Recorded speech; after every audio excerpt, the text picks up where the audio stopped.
थाबैनो 1K खालामनानै होदो आङो 1K खालामोबा मोनसे मामा भिडिअ लाबोगोन आरो ना मा होनोमोनलाय बिदिखौ गिभवे भिडिअ लानानै फैगोन मानि लाबोगोन बेखौ आं सानखाबाय आरो दानो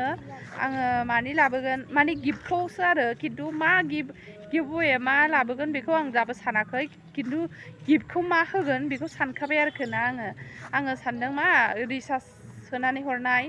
3 मासनि बेबायदि आरोना स' नोंथांमोना आंखौ थाबैनो 1K बानायनानै होदो आरो वाट्स टाइमफोरखौबो भिउसफोरखौबो मोजां फैयोदो आरोना जाहाथे आं नोंसिनो गिभवे भिडिअ लानानै फैनो हायो 3 मासनि रिसार्ज फ्रि हरगोन दे आङो लोगोफोर जाय आंखौहाय थाबैनो 1K खालामनानै होयो बयबो माबा लानो हागोन बाहागो लानो हागोन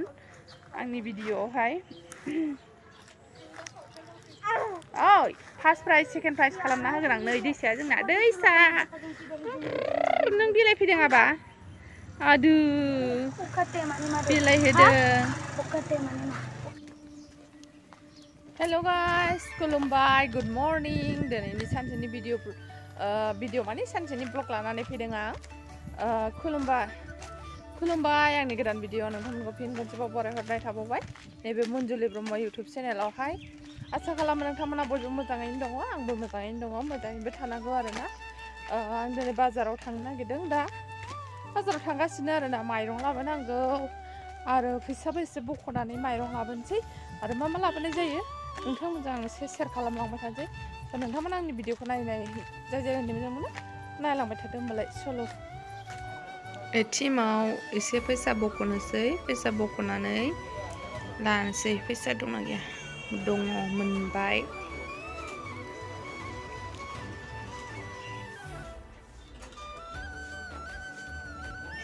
आयु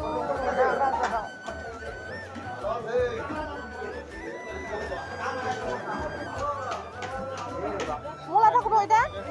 Hah, ida kudo? Ida 100. Deh, 100 deh. Gimana dina deh? Sada tadi. Ayo, thukla ita lagi na. Choto tadi, boti masta. Oi, buru masta namo, ita lagi na. Ita.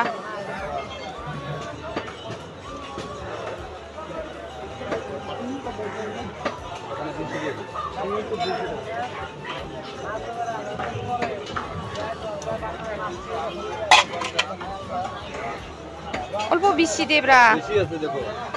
হানি আছে না মেওয়াই লাবাই নাই বাও 100 টাকা না 100 টাকাनि मेवाइ लाबाय जायनोसै अनलाजों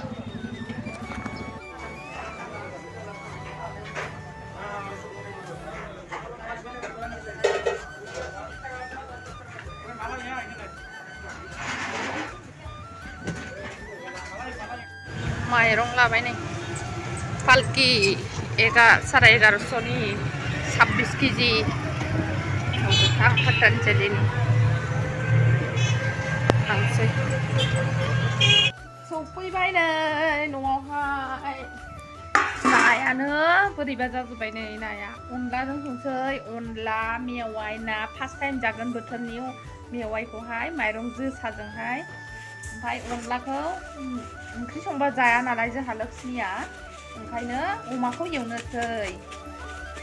अमायाबो जि दाम 300 टाका केजि 200 टाकानि लाबोदों अमा बिबुसो लाबोनो सानदोंमोन अमा बिबुआनो गैला सानजौनाय जोब्बाय आरो ना नै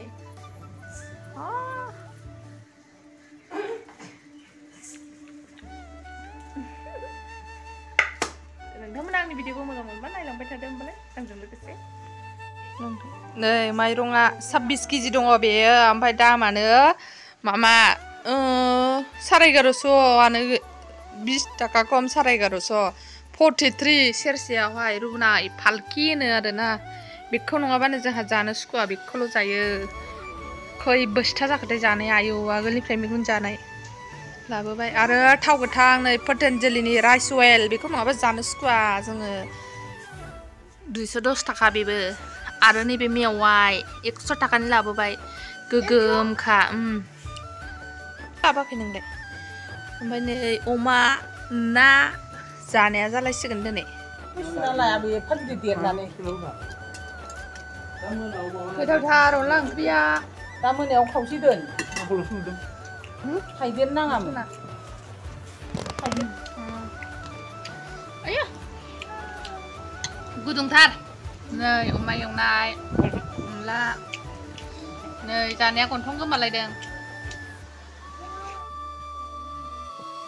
अनला मेवाइ मेवा अमा बेदर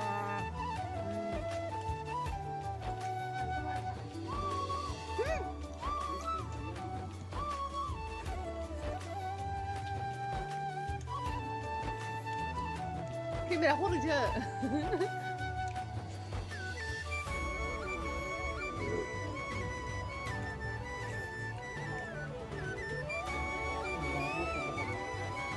जोंहा रामकृष्ण मन्दिरावहाय बेरायनोसै मासि गुवार जायगाया जि मोजां मालाबा फुजा फैनांगौ हागौ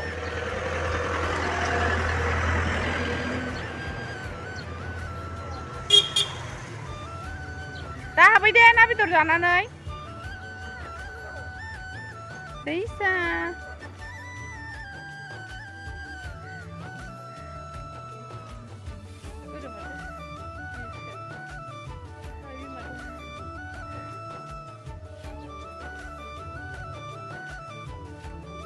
मार मोजांखा ब्लग लानो जायगायाहाय नै माबाया नायलाय नोङो रामकृष्ण मन्दिर होनो वार्ड नाम्बार 4 गेलंफ्रियाव आरोना नै जायगाफ्राबो आलां बिलां जा मोजां बैयावहाय फुजारिफोर थायो जाहैदों फुजारिफोर थायो जा गुवारखा नै जोंनि न' सेरावनो जायो आरोना रामकृष्ण मन्दिरा मोजांथार एखे मेला थेला खालामफैबा बिराद मोजां जागोन बेयावहाय मेला थेला लाबोबायोबा मोजां भिडिअ बानायनो बिफां लाइफां सारि सारि बैयाव बिफां फांनै गिदिर गिदिर दं आरोना हनै बिफां फांनैया जा साइजखा जा साइज आरोना बिउटिफुल प्लेस लोगोफोर आंनिया चेनेलाव गोदानबा सापर्ट खालामना होदो साबस्क्राइब खालामनानै होदो आरो शेयार खालामनानै होदो आरोना आंबो नोंसोरखौहाय खालामगोन मानोना गावजों गाव सापर्ट होलायबासो इउटुबा देरलायो नालाय आरो सोरबा मोजां मोनोबा ओरैनो सापर्ट खालामनानै होबानो जाबाय आंनि भिडिअखौहाय नायबानो जाबाय आरोना